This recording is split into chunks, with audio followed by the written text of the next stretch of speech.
অভয় আর শ্রদ্ধা ব্যস্ত রোশনির জন্মদিনের আয়োজন নিয়ে। বাড়ির প্রতিটা কোণ আজ যেন আলাদা আনন্দে ভরে উঠেছে। অথচ এই আনন্দের মাঝেই ধীরে ধীরে অন্য এক আবহ তৈরি হচ্ছে।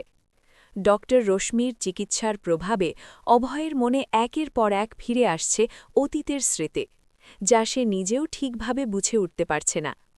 হ্যালো বন্ধুরা, আপনাদের স্বাগত ভাগ্যরেখা ধারাবাহিকের ২৯৪তম পর্বের আপডেটে। এই পর্বে একদিকে যেমন চলেছে জন্মদিনের প্রস্তুতি, অন্যদিকে তেমনই জমে উঠেছে রহস্য আর ষড়যন্ত্র। পর্বের শুরুতেই দেখা যায় কীর্তি তার টিমকে নিয়ে একটি গুরুত্বপূর্ণ মিটিং করছে। সে জানতে চায়, এই বোসের গ্যাংয়ের কাজের মধ্যে এমন কি মিল আছে যেটা আমরা এখনও ধরতে পারছি না। একজন অফিসার জানায়, ম্যাডাম, প্রতিটি চুরির জায়গায় আমরা একটা জিনিসই পেয়েছি, সিংহের মুখোশ। এটা ওদের গ্যাংয়ের সিগনেচার। কীর্তির সঙ্গে সঙ্গে বুঝে যায়, এক্স্যাক্টলি, এটাই তো ওদের আসল পরিচয়। সে টিমকে নির্দেশ দেয় শহরের সব খেলনার দোকান, মুখোশ বিক্রির জায়গা খুঁজে দেখতে। কীর্তি মনে মনে ভাবে, এই সূত্রই একদিন তাকে গ্যাং লিডারের কাছে পৌঁছে দেবে। অন্যদিকে বাড়িতে অভয়ে মোবাইলে রেসিপি দেখে কেক বানাতে ব্যস্ত। রান্নাঘরের মধ্যে সে একটু অমনোযোগী হয়ে পড়ে, প্রায় পড়ে যাওয়ার ছিল। ঠিক তখনই শ্রদ্ধা তাকে ধরে ফেলে। এই মুহূর্তেই অভয়ের চোখের সামনে ভেসে ওঠে একটি ফ্ল্যাশব্যাক। সে আর শ্রদ্ধা একসাথে কেক বানাচ্ছে, হাসছে, মজা করছে। হঠাৎ করে অভয় শ্রদ্ধার মুখে ময়দা লাগিয়ে দেয়।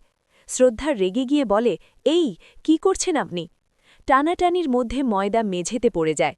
তার ওপর পা দিয়ে প্রথমে অভয় পড়ে যায়, আর তাকে বাঁচাতে গিয়ে শ্রদ্ধা এসে পড়ে অভয়ের গায়ের ওপর।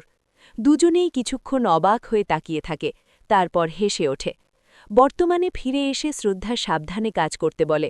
অভয় মজা করে জানায়, আমাকে তুমি করে ডাকবে শ্রদ্ধা।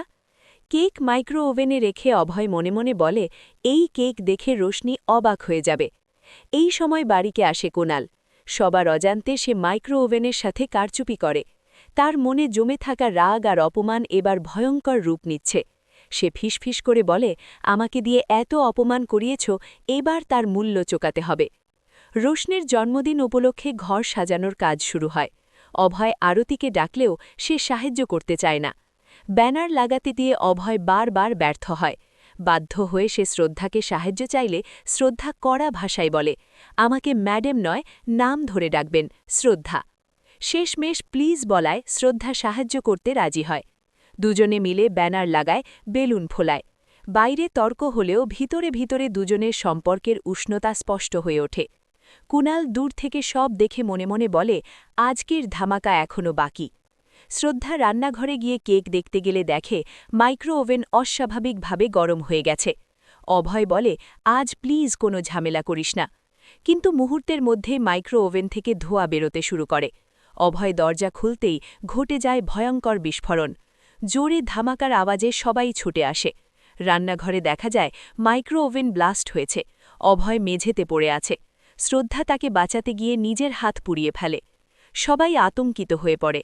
শ্রদ্ধা রেগে গিয়ে অভয়কে বলে, আপনার যদি কিছু হয়ে যেত তখন কি হতো ভেবেছেন?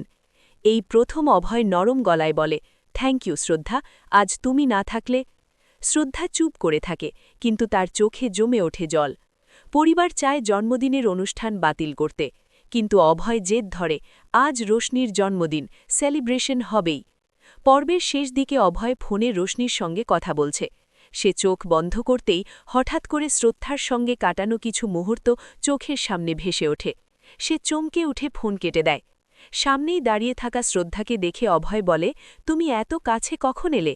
শ্রদ্ধার শান্তভাবে উত্তর দেয়, আমি তো এখানেই আছি, আপনিই ঠিকভাবে বুঝে উঠতে পারছেন না।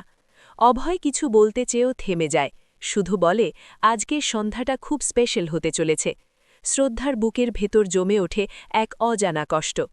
শ্রদ্ধা কি এবারও নিজের কষ্ট ভুলে রোশনির জন্মদিনের আয়োজন করবে, নাকি অভয়ের ফিরে আসা স্মৃতি বদলে দেবে সবকিছু?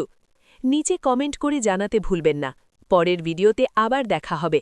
ততক্ষণ ভালো থাকুন, সুস্থ থাকুন।